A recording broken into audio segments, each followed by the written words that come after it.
Tech-Lyceum, a podcast from Birlasoft. Hi there, it's me again. My name is Neerja and this is Tech-Lyceum. Now in this episode, we are covering everything from plants of the future to the next paradigm shift in manufacturing. And to help us and give us all the insights, we have two experts today. First up, we've got Shamdutt Kamble, who is the Associate VP Digital Manufacturing at Birlasoft. Sham has nearly 30 years of incredible experience in smart manufacturing, digital twin, industrial automation, and analytics. He has successfully driven numerous plants of the future initiatives, right from building strategy to execution and implementation across the manufacturing domain. We've also got Rakesh Maheshwari, who is the Associate VP and Global Delivery Head for Discrete Manufacturing Services at Birlasoft. He has more than 20 years of global experience and has anchored diverse roles across delivery excellence, account management, program and portfolio management, practice management, product quality engineering, pre-sales and bid management, ultimately driving accelerated business outcomes for organizations. It's great to have both of these experts on the panel today and I'm excited. Let's go right ahead and welcome them to the show. Hi Sham, hi Rakesh. Thank you for being here. Thanks Neerja. I'm super excited to share my experience and reflect on my experience around the topic what we are going to discuss today. Thanks, Neerja. Excited to be here. Let's get into this topic, Rakesh and Sham. Based on your customer engagements, how do you see the current state of the manufacturing industry in terms of customer needs or demands? And what are the top three motivators behind setting up plants of the future? Rakesh, maybe you can start us off. So right, Neerja, what we see in the marketplace is surely a customer preference shift. Emergence of new distribution models is for real. The geopolitical uncertainties are definitely impacting all of us. The supply chain disruptions have impacted all of us in the last few years. And ESG regulations are definitely becoming more binding, right? Now, with all of this, we at Birlasoft are definitely seeing rise of new opportunities in terms of redesigning and innovating the existing business models. The trend is truly global, with over $1 trillion investment already going into factory transformation initiatives. All of which is focused on building resilient, agile supply chains powered by digital technologies, whether it is metaverse, predictive and advanced analytics, or digital twins. Right. Now, all these investments are primarily focused towards increasing supply chain network visibility with control and coordination. There's a trend that we see in North America. While in Europe, the trend is definitely more targeted towards greener operations with waste and recycling technologies implementation to meet the net zero targets manufacturers are committed to. Even with manufacturing resurgence in India, the industrial manufacturers are showing an upward trend towards digital technology adoption, with an implementation rate of as high as 55% per a recent PwC survey. While business models based on servitization, together with cost efficiencies and workforce and workplace safety, are the current business hot buttons, there is definitely increasing interest in utilizing generative AI, the flavor of the season, to develop customized solutions for optimization of business operations as well. Interesting, Rakesh. Thank you for those keen insights. And Sham, could you add on to that three? Yeah, just to add on to what Rakesh and just to sum up, right? By and large, if you take the spread of this manufacturers or OEM in this area, like whether it's their design, what we call as a product life cycle management phase, or whether it's production value chain or supply value chain, be it all this cross section of this three value chain, by and large, the focus of, let's say, small to medium is to see how they can make their manufacturing process more leaner, right? So that they can make their process more robust, can reduce on their losses, reduce on the cost that goes into manufacturing parts product. So that's number one. So by and large, if you see the traffic, most of the traffic lies into this. But as we move up and get into the mid and last segments, then the focus and the motivator for them is how can I make my system more resilient, whether it's my supply chain, whether it's my manufacturing line, for any disruptions that can happen. How can I quickly recover? How can, without loss of much functionality, I can still be on time still have that quality as specified as required, right?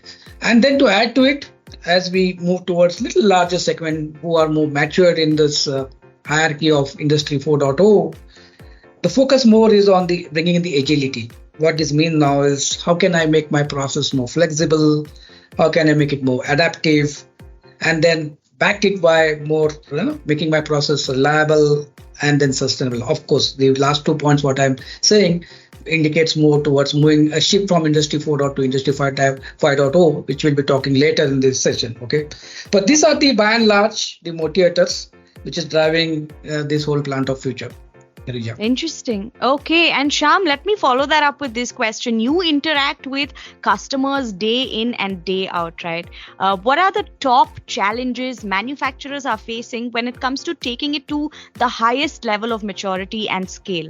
No, absolutely. See, as I said, right, the large scale manufacturers who have taken the lead and in every domain, whether it's in discrete manufacturing, automotive, life sciences, or even in the oil and gas operations, they have taken the lead. And yes, the challenges there are more different. But if you see the whole, as I said, the traffic or the bulk of if you will to say like, the traffic around the small scale or the mid scale size companies who have just taken off and want to be at that level, highest level of maturity, couple of or handful of challenges are there, okay, around that. Number one, and this is based on our experience when we get into the consulting mode with our customers or we deliver the project to the customers. What we have observed is the clear understanding of their business goals and it's how it gets mapped to their processes and systems to their pain point. So by and large is like what is my entry point to all this journey? Okay, that's number one. That's not very clear even after multiple of meeting. Number two is the use case. Even if they identify the use cases for this journey, the issue is with the normalization of the use case. What I mean by normalization is the center team who's driving this initiative of Industry 4.0 in any organization or enterprise have a view of, let's say, having 13 plants or 14 plants or 20 plants. But when it comes to the individual plant, the plant or the local team for the same use case, whether it's a production, quality, inventory or maintenance, will have a very different view. And that's where there is no gross level agreement or the agreement is there in the bits and pieces. So that's the second challenge. Okay. When we move to this and cross the use case challenges or the understanding challenges, the challenge comes down to the plant systems and the process readiness in terms of connectivity, in terms of integrations of complex operational process data, business data, right? So there are still gaps. There are still some legacy machines which they don't talk about. So that's another challenge. Once we cross this, the next level challenge is, okay, fine, this is all great, but how can we do the performance benchmarking? Okay, if you take a certain KPI as a metrics for the improvement, let's say A to B, what is my A? What is the right way to measure my, whether it's a productivity, throughput, quality.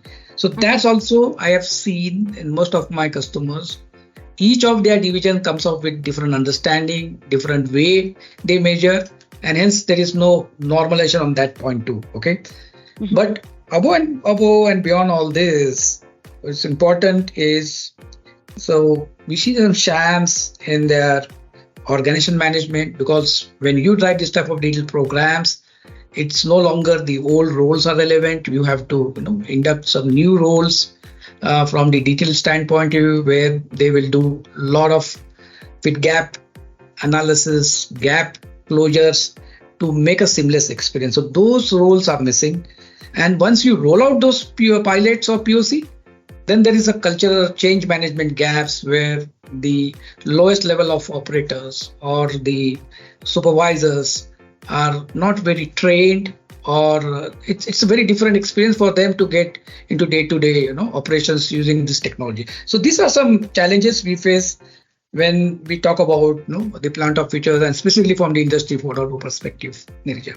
Wow, okay, that's a list of challenges, but of course, challenges do plant the seeds for creativity. So that's one way to look at it. And Sham and Rakesh, we'd love for both of you to weigh in on this because, Sham, you've just told us about these challenges, but given that this is what we are faced with, what does the future look like and what is the way forward for manufacturers to unfold these future opportunities?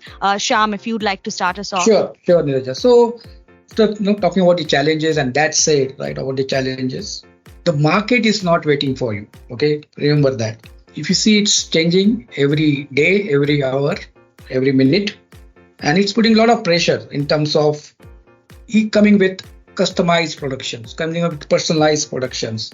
Your regulatory compliance norms are getting more tougher and tougher. Okay, the challenges with supply chain resilience is ongoing, right? And above and top of that, there are environmental conditions, norms are coming out, and in Europe, US specifically, those are taking in the highest priorities.